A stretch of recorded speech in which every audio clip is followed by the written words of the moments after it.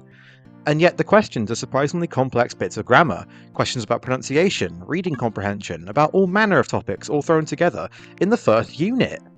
I knew foreign languages were taught badly here in the UK, but is it Japan that's the weird one here, or is it us?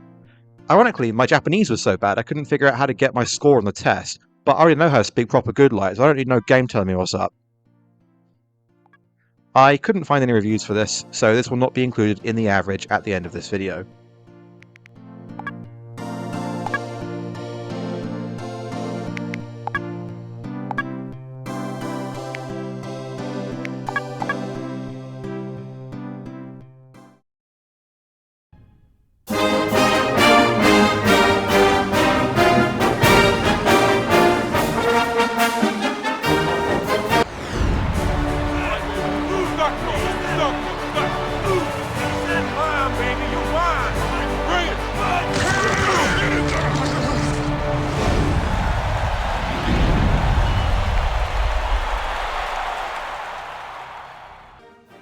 Following the American slant to most of Sony's sports games so far, we now get to the most American of American sports, college football.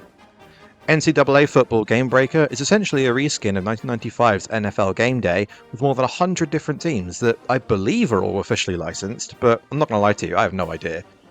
I still don't really understand which decisions I should be making during a game, and although the gameplay is pretty much the same as its professional counterpart, I really struggled with this. You don't just catch the ball automatically now, you have to press triangle to actively catch it, but it never seemed to work for me. Every time I got possession, I would make a series of incomplete passes trying to gain any ground and just end up losing it. The writing was on the wall pretty quickly for me on this one. 76% on Moby Games.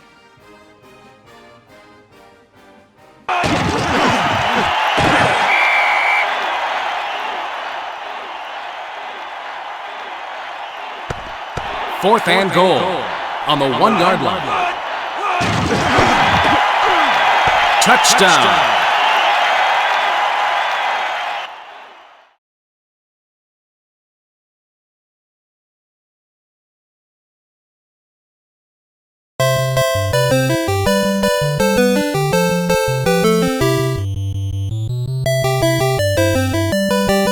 Welcome to the real Pachinko Simulator Victory Zone 2 world.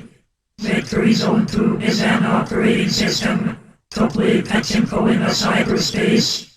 Now, you are trying to log in this system. If you push a special key now, you got no meatballs.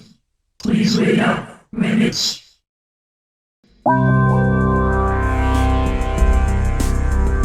Of all the games I would have expected to get a sequel, I'm not sure Victory Zone was one of them. Were people crying out for more pachinko machines to get the PlayStation treatment?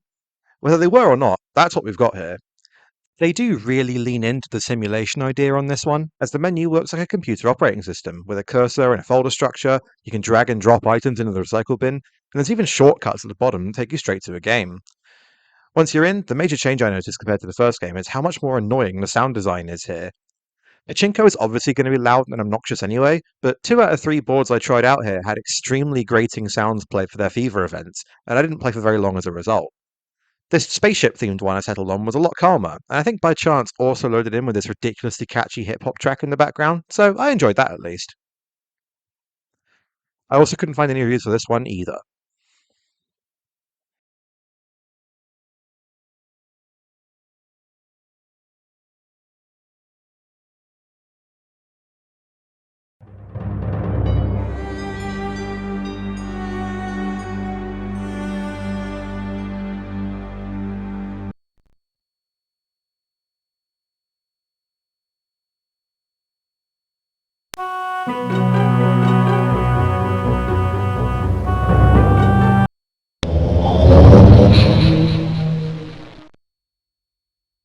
One of the most popular and influential games of all time, Myst is a game I've always known about but never got around to trying. I'm not sure if the PlayStation port in 2024 is the best way to play this classic for the first time, but by all accounts it's a perfectly decent port of the PC original. It's a point-and-click adventure with lots of puzzles, where the key to success is observation, deduction, and exploration. On its original release in 1993, it attracted attention not only for its pre-rendered graphics that made it look unlike anything else out there, but also for its pure puzzle-focused gameplay. There's no enemies, no time limit, no combat, no way to lose, and unusually for adventure games of this vintage, practically no way to get soft-locked. All of that transfers over to this console version pretty well, although there are obviously better ways to play it nowadays if you want to, as the low resolution, load times, and music skipping dampen the experience somewhat. Still, it's a fundamentally satisfying game when you figure out what's going on. To me, the pre-rendered imagery gives the impression that the whole world is static, so even something like a door opening gives a weird sense of novelty that I think holds up reasonably well.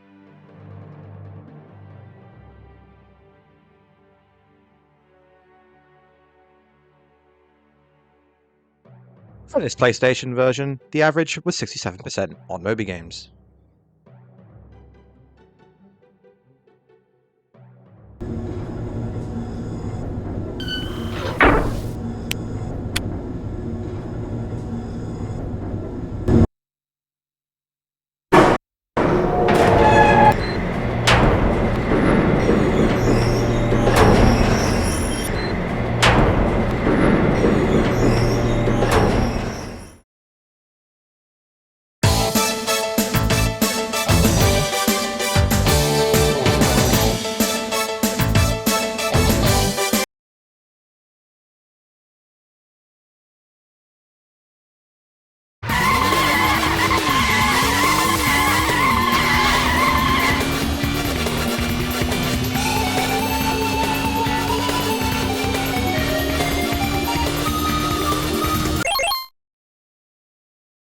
This game, somewhat inadvertently, answered a question I didn't know I had some 20 years in the making. I had a few Penny Racers toy cars as a kid, and they were called that because you could put a coin in the back to weigh them down and make them do a wheelie when you released a pullback motor. I might even have had a little track with them to go around now that I think about it, but that was all I ever knew of the brand.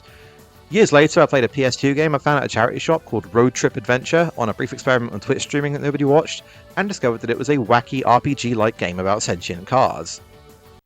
Oh my god, enter my currency unit. Okay, well, let's... It's a valid currency unit. Oh my god, what is this game? What? Tired of being president. Why do I have to be locked up in this small room? I then saw this game on the list for this video, and realised when I started playing it that that PS2 game was part of the same franchise, and that there's a whole series of games based on those toys. In Japan, the franchise is known as Choro-Q, and the games are all published by Takara, with only sporadic releases outside Japan, including this one published by Sony in Europe. It's just a shame that after all of that, this isn't a very good game.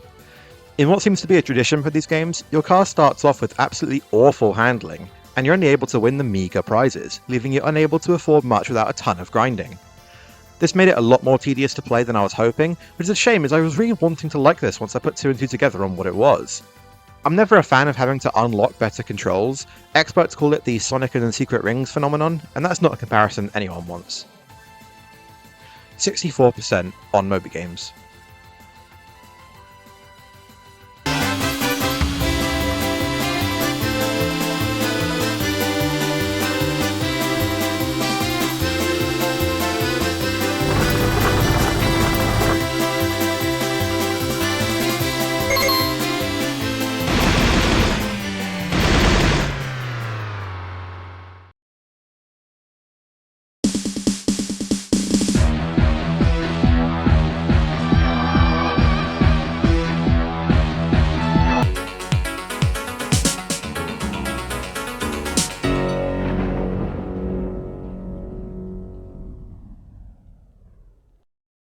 One of the biggest releases of the year for the PlayStation, and it fell to Sony themselves to bring it to Europe. Tekken had already been the crowning achievement of the console's first year, so it says a lot about how strong a sequel this is that it supplants it in pretty much every way. Where the original game felt like an experiment in a 3D fighting system, albeit a pretty fun one, Tekken 2 is a much more complete package. The visuals are improved, the presentation is improved, there's more characters to fight with and against, but it retains the buttery smooth frame rate and unique yet intuitive controls that made the original a hit. For me, although I'm still not the best person to ask about the intricacies of fighting games, I found something genuinely alluring about this game in comparison to the other fighters I've played for this series so far. It doesn't feel unfair in the way so many arcade fighting games do if you're a newcomer. If you persevere, you can figure out what an enemy is going to do, how they do it, and how to get around it. I also appreciate the dedication to the lore going on here. I know a passing amount of Tekken lore, but I didn't realise that Kazuya, the main character of the first game, is locked from the start in this one, as he's now the man in charge and the canon final boss. I feel like that takes some proper commitment to go through with on the part of the developers, so I appreciate that. 90% from Moby Games.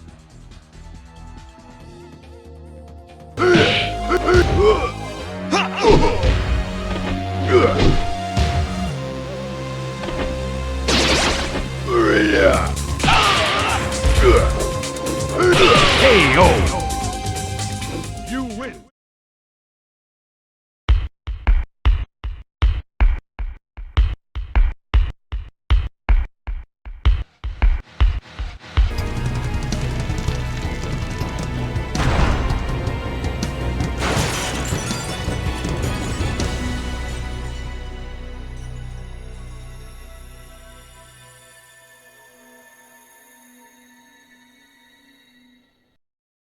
This is kind of an interesting take on a sequel, but also proof that building on a shaky foundation limits the chance for greatness. Epidemic, or to call it by its Japanese name, Kilik 2, takes place almost 30 years after the first game, where a deadly virus has forced humanity to live in an underground, computer-governed city.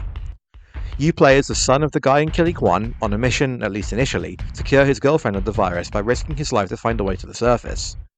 Luckily, old habits die hard in the world of Kilik, and the way to do that turns out to be to get into a massive robot suit and go crawling through corridors in a big building. I basically have two things to say about Epidemic. Number one, it's a better version of the Kilik formula, and number two, it's still not very good. While I can appreciate the improvements, like a better map and inventory system, a more involved exploration process with doors to unlock and puzzles to solve, a lock-on for your weapons, and a more colourful environment to look at, it's still a slow FPS with uninspired enemies that isn't much fun. I also learned from playing this that I owe the original an apology on something. I complained about the beeping sound that played when you were near an enemy, but in toning that sound effect down in this game, I ended up getting killed by an enemy that was behind me and I didn't realise he was there. Sorry, Kilik. I guess there's just no way to make a good game out of these mechanics, unfortunately. 63% on Moby Games.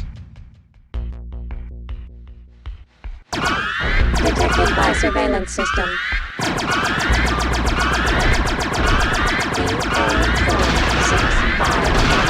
Survey TA755N. Exit resource. No attack capabilities.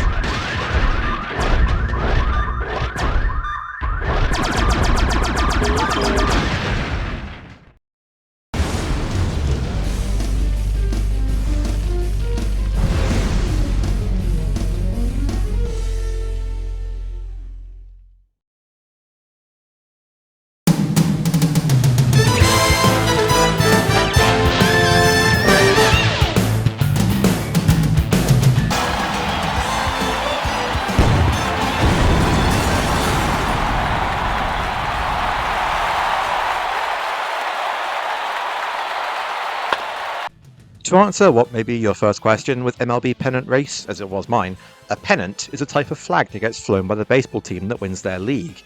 To answer the follow-up question you might have if you're like me, the MLB is split into two leagues, the National League and the American League, and I feel like that explains a lot about America, that those are different things somehow, and the World Series is contested between the winners of each of those.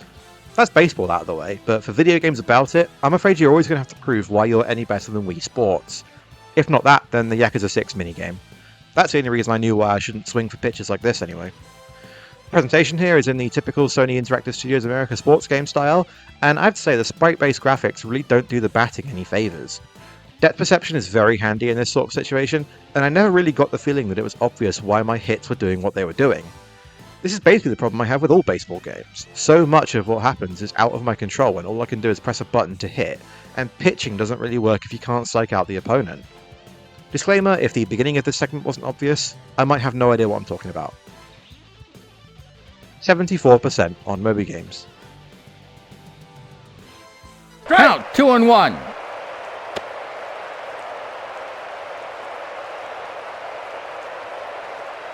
He sets. Up the middle.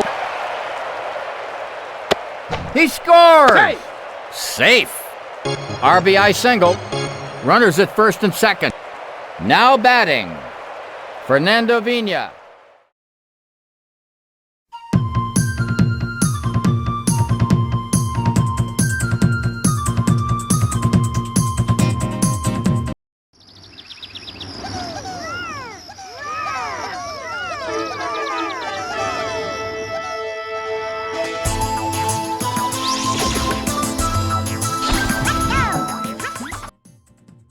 If you watched the previous video in this series, you'll know I really didn't get on with 3D Lemmings. I don't know what the decision process at Psygnosis was behind making the Adventures of Lomax, but I feel like it was tailor-made for me to get back on board with this franchise. It takes the best parts of the puzzle strategy series and converts it to a fast-paced, colourful 2D platformer with mostly good results. As Lomax the Lemming Knight, your duty is in the time-honoured tradition of running to the right and jumping on things. Movement speed is pretty high even if you don't use the run button, and I died a couple of times from off-screen enemies and pits I didn't know were there, but the biggest issue is when they start bringing in foreground and background layers in the third stage. I didn't realise that was behind me. Perhaps what sets this game apart most is the way Lomax can use various lemming techniques in the style of the original games. The only one I unlocked was being able to build bridges, which is handy for a platformer, but it does break the pace quite badly when it's required. A pretty simple platformer that's fun enough, and it shows 2D wasn't dead just yet. 74% on Moby Games.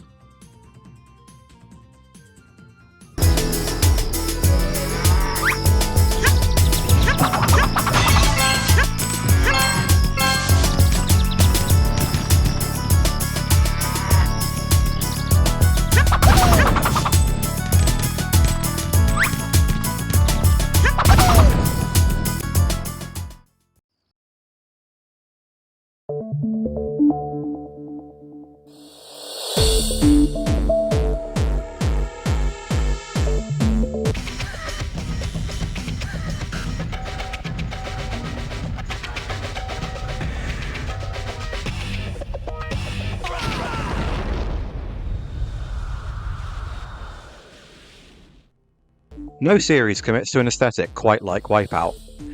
I've said this a few times over the course of the sequels that we've seen already, but Wipeout 2097, or Wipeout XL if you prefer, but I don't, does the best job yet of nailing what a sequel should be. The first game provided extremely solid ground to work from, and what they did with that formula turns this into one of the most satisfying games I've ever played. The control isn't as heavy, the speed is higher, and the walls don't bring you to a dead stop anymore, so you can keep the speed and momentum going longer. The weapons have been completely reworked as well, and feel a lot more useful for it. Each ship now has an energy shield that can be worn down by enemy fire or contact, and refilled in the pit lane at the start-finish line. If your energy runs out, you're out of the race. That goes equally for your opponents as well though, so if you can't outrace them, just eliminate them instead.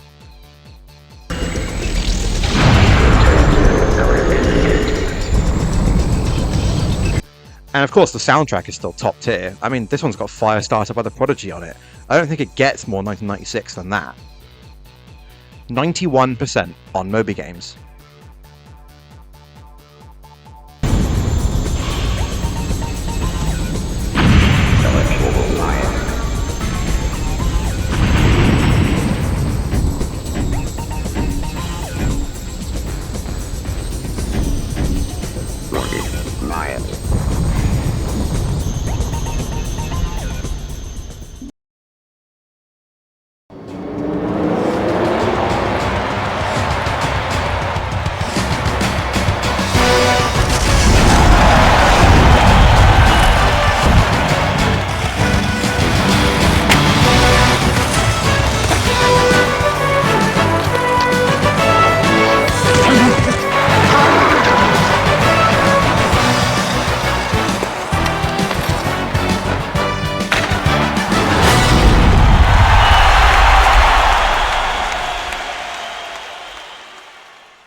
It shouldn't come as a surprise that all the sports games we've been seeing would be annual installments, so with that in mind, here's the second in Sony's NHL FaceOff series of ice hockey games.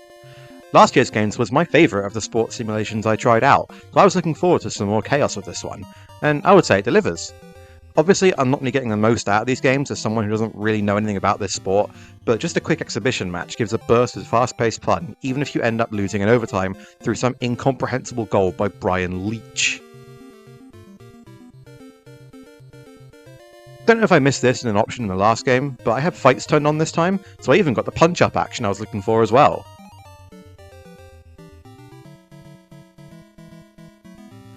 %75% on Moby Games.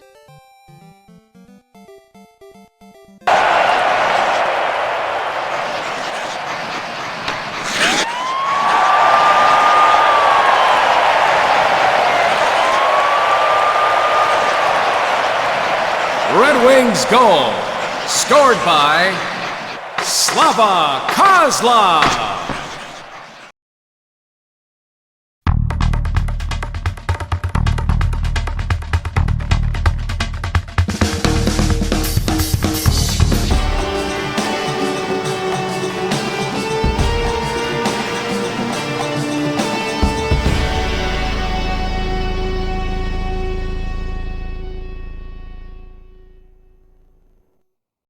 First game by Square to release on the PlayStation after cutting ties with Nintendo. Tobal No. 1 isn't necessarily what you might expect it to be, unless you know what it is already. Square was another company whose games are often published by Sony during this generation, so this fighting game cross-dungeon crawler counts as a first-party release outside Japan. Let's talk about the fighting game part first. Every fighter needs some unique mechanic, and for the time, Tobal's was free movement in the 3D arena, combined with a decently robust system of grappling and blocking. Someone who's bad at fighting games like me, this can be pretty satisfying when it works, but more often than not, the enemies will break your guard for reasons you can't quite figure out. It's still a pretty comfortable run through the tournament mode, with some interesting bosses including this absolute unit, who doesn't really attack you, but just tries to push you out of the ring. The quest mode is the really unique part, as it puts the movement and grappling in the context of exploring a maze and picking up items. It's an interesting idea, but fighting game controls don't work super well from this perspective.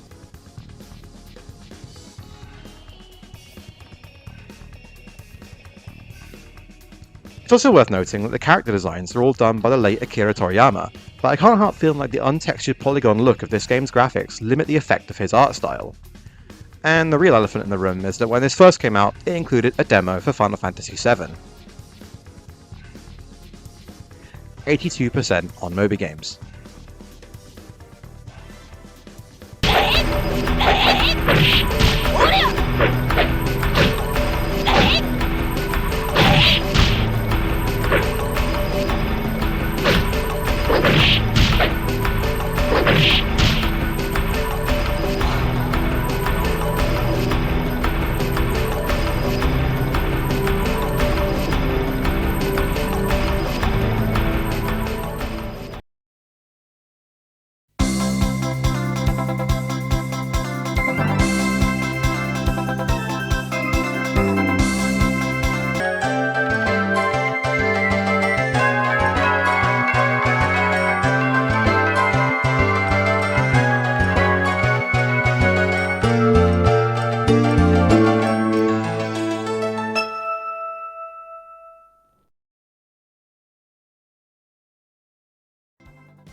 I don't know about anyone else, but a game titled A4 Evolution Global doesn't scream business management simulation to me.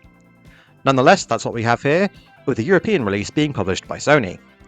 The A-Train series has a long and storied history that goes on to the present day, with releases on PlayStation VR and Nintendo Switch, so forgive me if I've had my head in the sand all these years, but I had no clue what I was doing with this.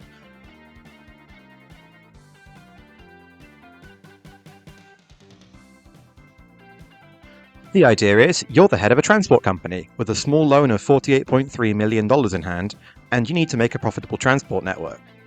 Or, you could build a highway to the middle of nowhere, build a railway line that can't go through the forest, and then turn that line into a shuttle to nowhere. The big bucks will start rolling in soon, I'm sure of it. I then made a couple of important discoveries. One, there was another city to the south that could do with a rail connection, and two, there's a button to take a 3D train ride on the tracks you've laid. I honestly kinda like this as a feature.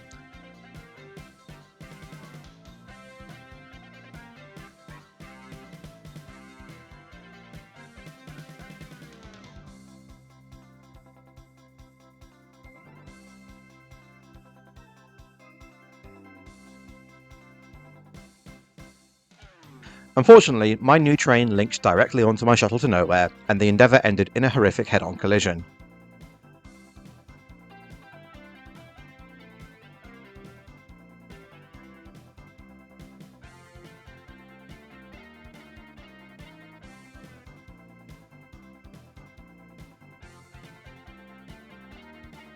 They're in God's hands now.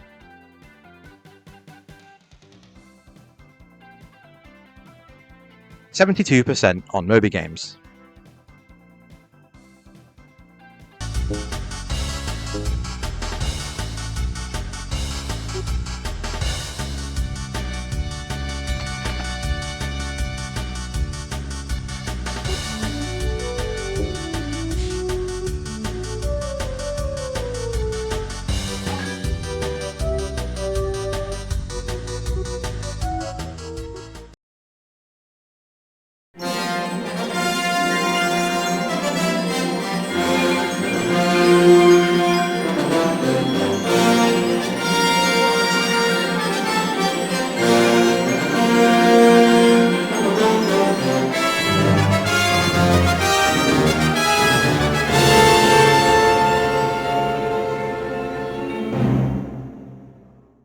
Perhaps the only thing sillier than playing an RPG in a format like this is doing the same for its sequels.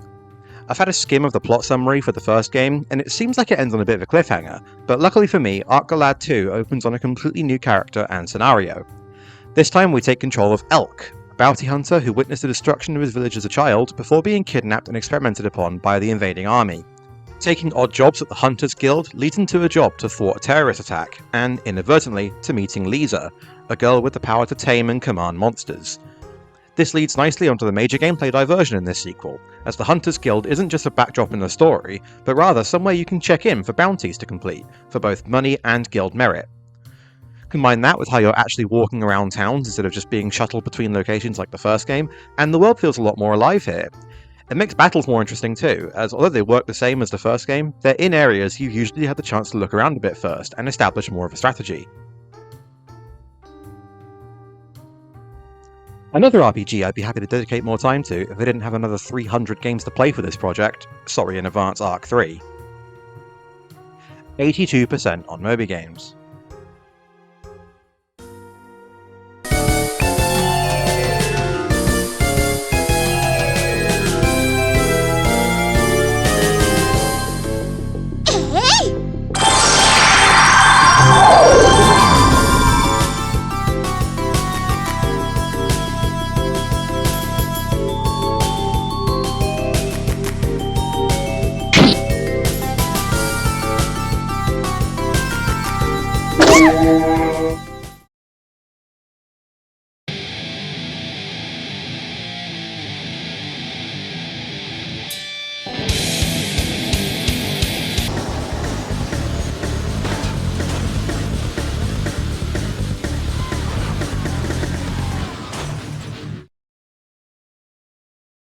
It's pretty rare for my opinion on a game to actively change within my 30 to 40 minute play sessions I give each of these games.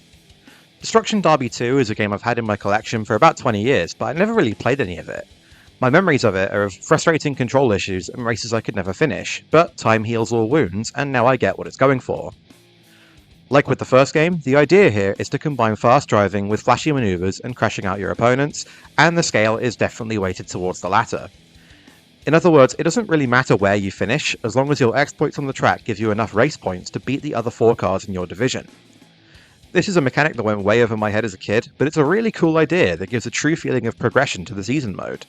You probably won't beat the top guys straight away, but move up the divisions and learn how to score high, and you'll have a shot when it matters. The driving is a big evolution from the first game, with higher speeds, a more traditional camera position, and circuits with elevation changes and jumps making the races even more chaotic.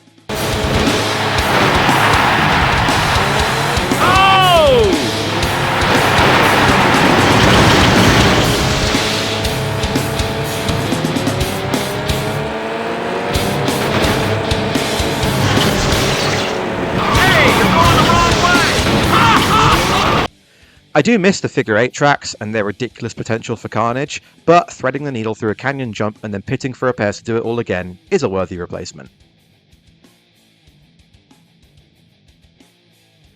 79% on Moby Games.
All the Extreme games, none of the ESPN. I find it pretty funny that they lost the sponsor deal for 2 Extreme, but got around it by reissuing the first game under the title 1 Extreme and soldering on anyway. In a lot of ways, this sequel is pretty much more of the same, but it's a more streamlined experience that I think makes for a better game. In the first game, you started off on slow equipment and the long-term goal was to earn money and buy better gear, while here you're making the character, assigning proficiency stats for each piece of equipment, and just trying to win on each stage.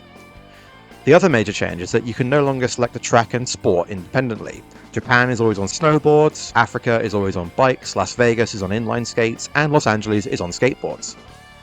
Each location has 3 tracks, and if you play the season mode it'll randomly select each track you play, so you get plenty of variety at least. The controls and physics have also been improved, if only slightly. A big problem I had with the first game was that it wasn't always obvious when you were going uphill and needed to push or pedal, and that's fixed now. Basically, this is a sequel that gives the core gameplay some polish in exchange for all the stuff outside of that, and what's most interesting to me is how massively mixed the reception was as a result. The average I'm about to tell you contains both a 1 out of 10 score and a 9 out of 10 score, both from legit magazines. It's hard to get more mixed than that. 58% on Moby Games.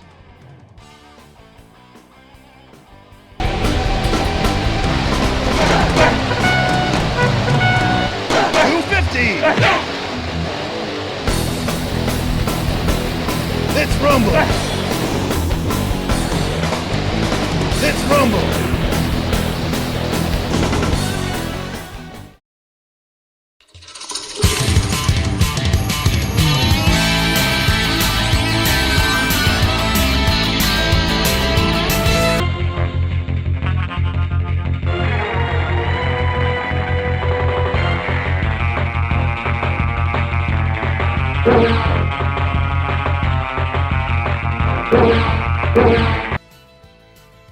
I'm surprised I haven't heard more about this over the years.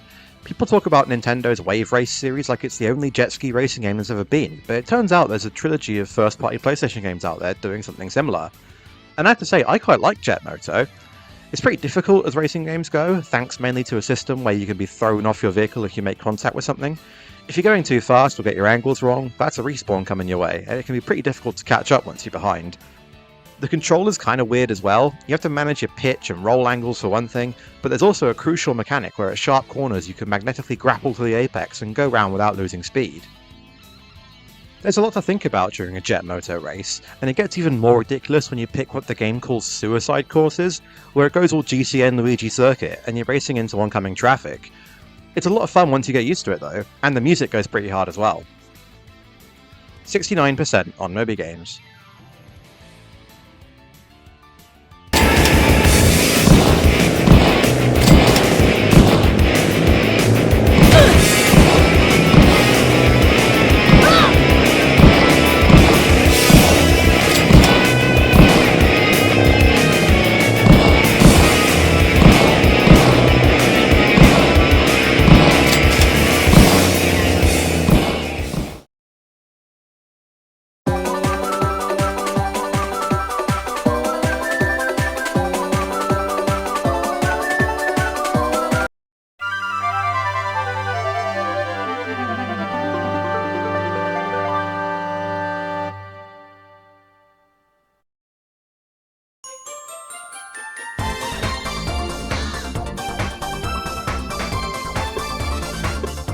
But racing games continue with this follow-up to the Japan-only title from just after the console's launch.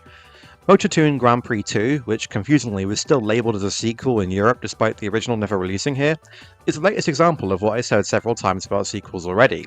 It takes the experimental formula of the original and turns it into something more resembling a real video game. Of the 3 tracks in the first game, 2 of them are brought back, alongside 3 brand new ones that show a greater degree of verticality and a more consistent visual identity. All 5 tracks can also be run in reverse if you earn or cheat your way to the unlock, so that's nice. The first game had items to use during a race, but they were so inconsequential I didn't even mention them. That's been expanded too, with missiles, oil slicks, bombs and so on. I can't move on from this without talking about all the weird ways this is so clearly the precursor to Gran Turismo. In this game, I was stunned to realise that every race has a rolling start, with your fellow racers spread out in single file, and the challenge to catch up to the front of the field before the race is over.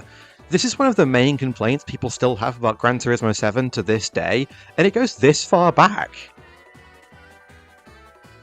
79% on Moby Games.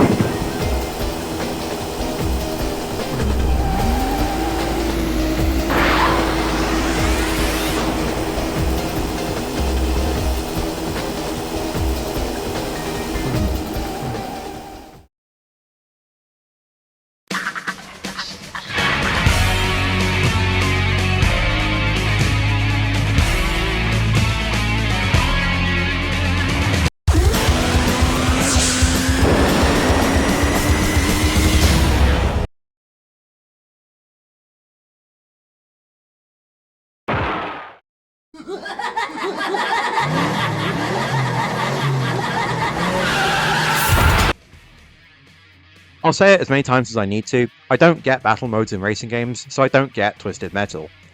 I definitely feel like the single player isn't the point, to be fair. Nonetheless, Twisted Metal 2 offers a new cast of characters in the same overall format as the first game. Guns, explosives, lasers, special moves, all yours for the taking in a big open arena, and the last one standing wins. The big change from the first game is that you can now always fire the basic machine gun, so you'll never be completely stuck with no way to fight. If you want to do any real damage and or avoid getting pelted with bullets yourself, you'll still need the power-ups anyway. I'll tell you why I never really get on with games like this, it's the level design. If it's not the LA or Paris stages where you're driving around for ages trying to find the last person to kill, it's the Moscow stage, which is way too small and leaves no opportunities for doing anything smart. I also couldn't get used to the controls in this game in particular.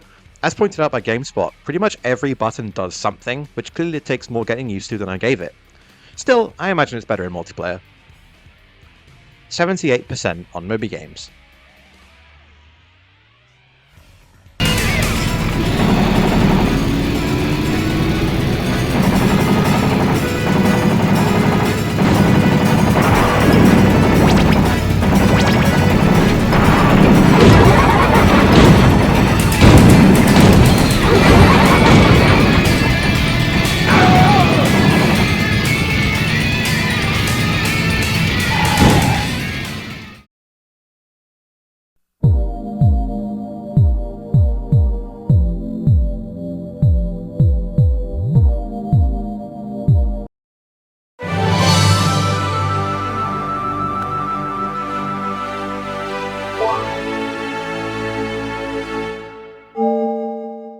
The second compilation of Namco arcade classics released in Europe only a few months after the first, so here we are yet again with 6 more games to give quick-fire reviews of.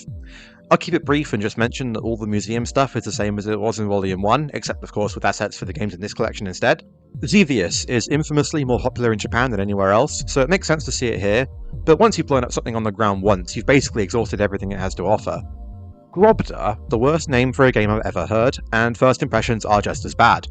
All you have to do is destroy the enemy tanks on each screen, but you need reflexes I wasn't prepared for, and the knowledge that the explosions when you get a kill can kill you just as easily. Super Pac-Man is where they really started losing it with how to evolve Pac-Man gameplay. In this one you have to eat all the fruit to progress, and the keys open doors to get at the fruit. The gimmick is the green pellets that turn Pac-Man huge, allowing him to eat through the doors without getting any keys. It's a bit weird. Mappy is actually pretty fun. Not a million miles from the Pac-Man formula, but in a platformer style with some strategy on using the trampolines. I played quite a lot of this.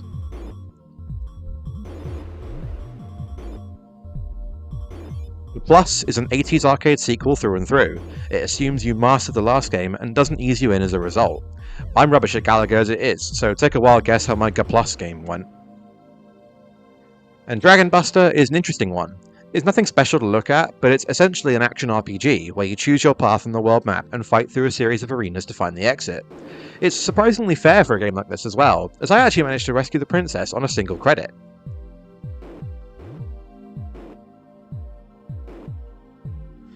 To sum it up, I think they expected Xevious to be the nostalgic draw on this volume, but if you don't care for that, then there's nothing much here that you couldn't get from the first volume.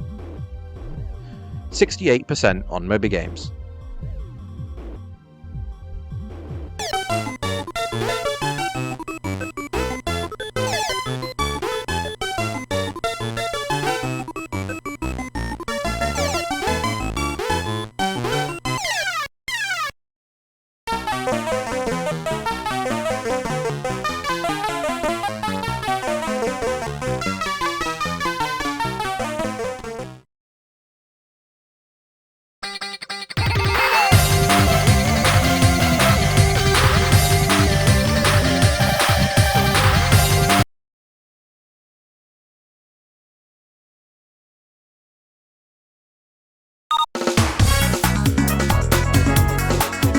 Staying on theme with another Namco game brought to Europe by Sony.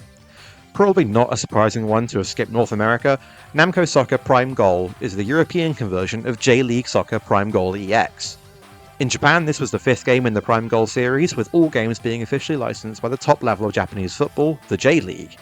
In Europe, only this and the previous game on SNES were released, and the teams are replaced by national teams with fictional players.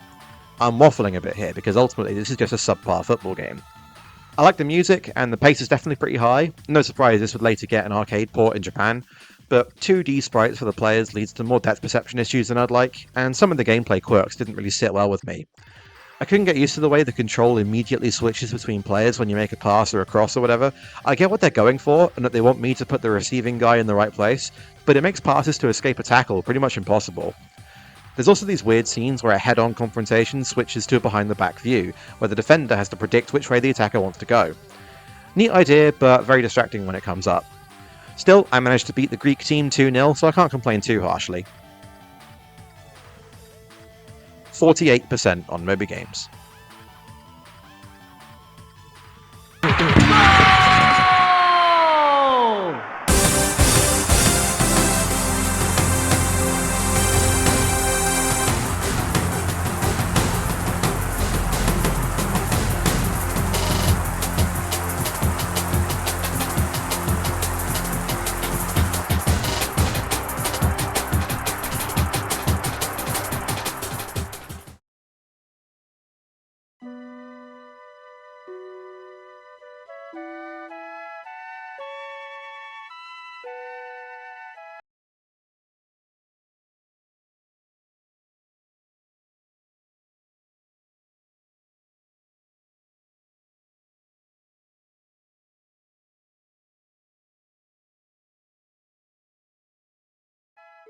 You can always count on Psygnosis to bring the weird stuff.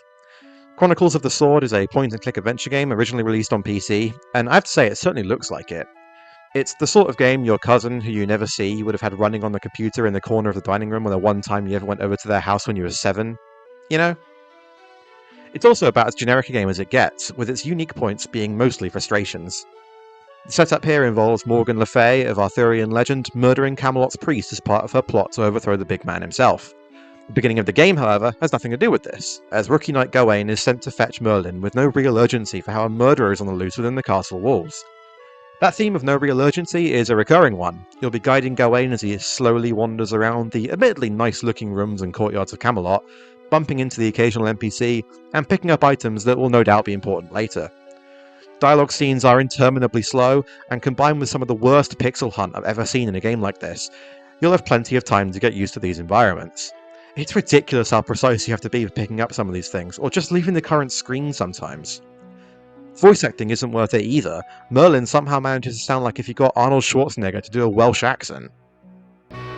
This book looks old and well read. You are not ready for that yet, boy.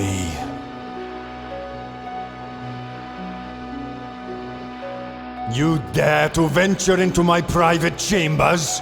Have you come to steal from me? Answer me!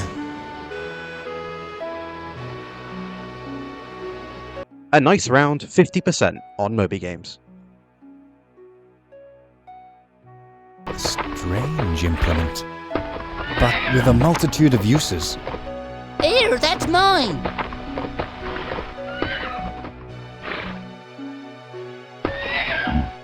That's me horse's duvet remover. The blacksmith will knock me up another in no time. Know what I mean?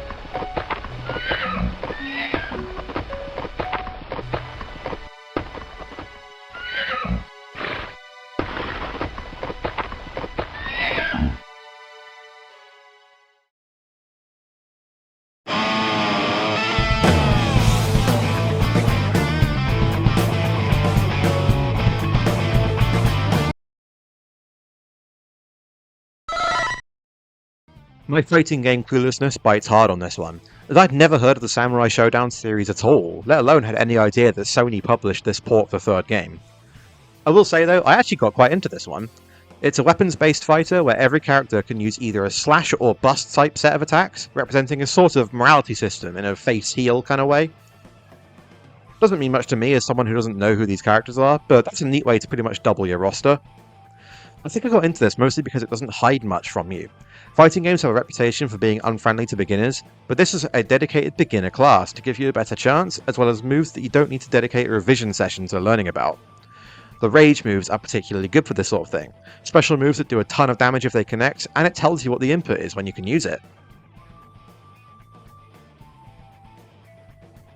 The only issue I had while playing this was the load times. Think back to King of Fighters earlier, and I guess this was just an issue with SNK ports at the time. Other than that though, I really enjoyed this, so I was extremely surprised to see the critics savage this version, as the review average on Moby Games was only 57%. Maybe I should seek it out to play on something else?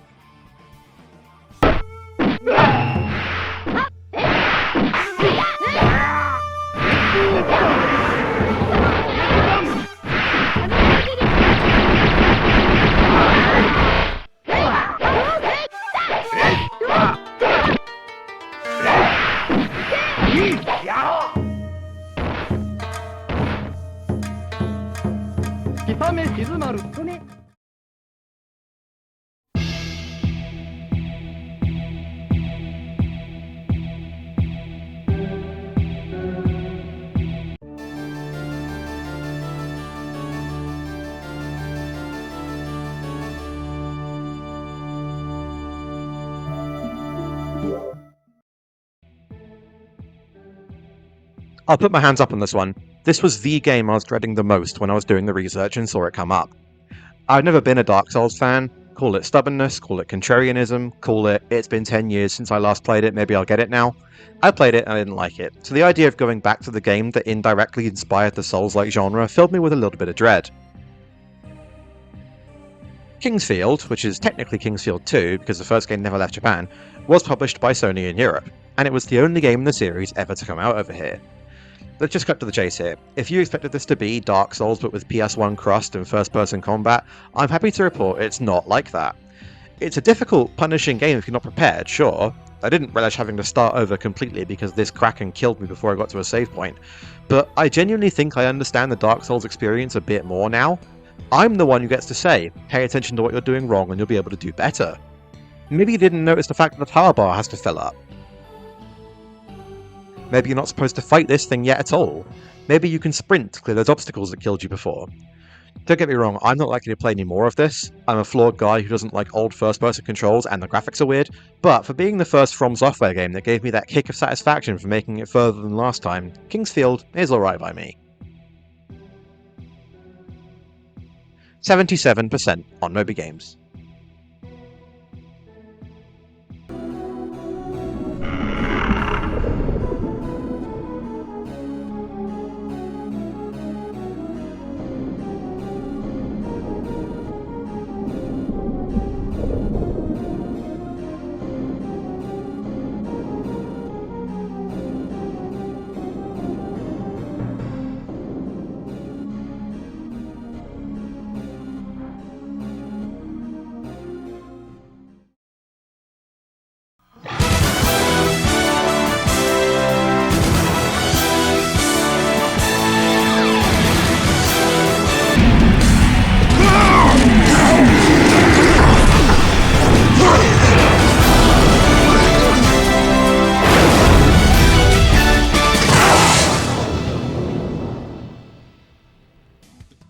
We all have blind spots, and at this point I think American football video games might just be one of mine. I didn't play NFL Game Day 97 for very long at all, because my experience pretty much mirrored that of my NCAA experience earlier in this video, but with the NFL teams instead, which doesn't make much difference to me as someone not part of this world. It seems that as these games get more realistic, I'm starting to like them less, especially while they continue to have this 2D player sprites over 3D environments presentation style.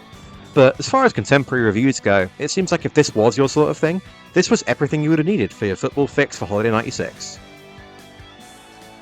87% on Moby Games.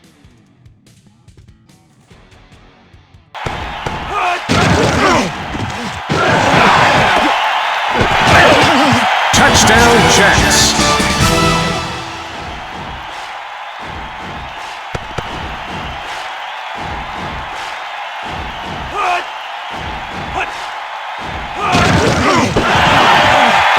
The extra point is good.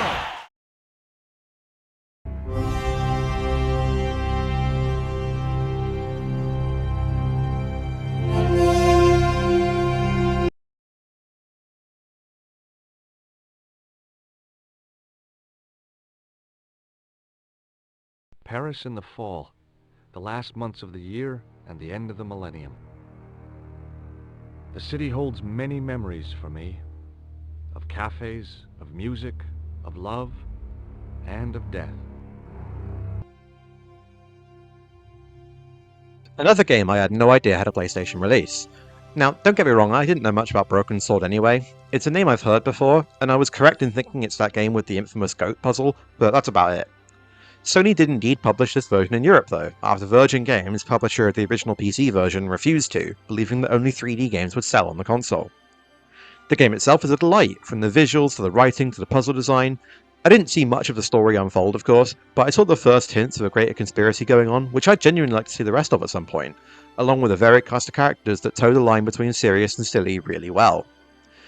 You may well be slipping through a Parisian sewer collecting bits of a clown outfit, but you're doing it to try and track down a terrorist bomber, all in gorgeously animated and richly detailed graphics. This PlayStation version, as I've said for a couple of games already, does let things down ever so slightly though. There's some unfortunate stuttering, long and frequent load times, and a weirdly inconsistent frame rate that all definitely drag down the experience a little bit. 82% on Moby Games.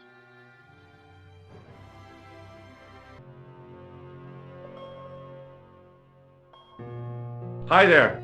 Hold it right there, you sewer rat. I knew you'd come back, and now I've got you. What are you talking about? You're trespassing. Come out of there, immediately. That's what I'm trying to do. Give me your hand. Ha! You won't catch me with tricks like that.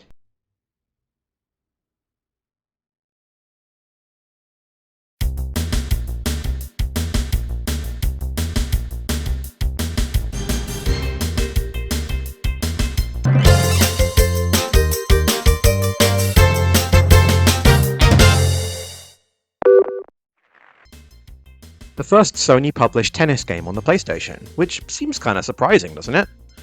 It's a Namco title, so it's only first party in Europe, of course, but equally surprising is that Namco Tennis Smash Court didn't come out in North America at all. I wonder if they were still concerned about 3D over there at this point, as there isn't a polygon in sight here.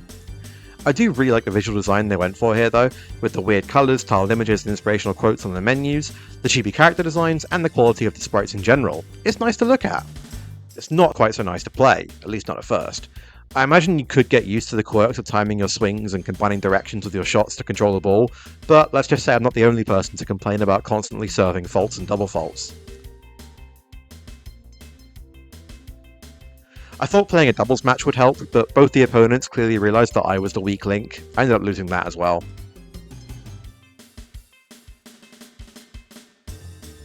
%70 on Moby Games.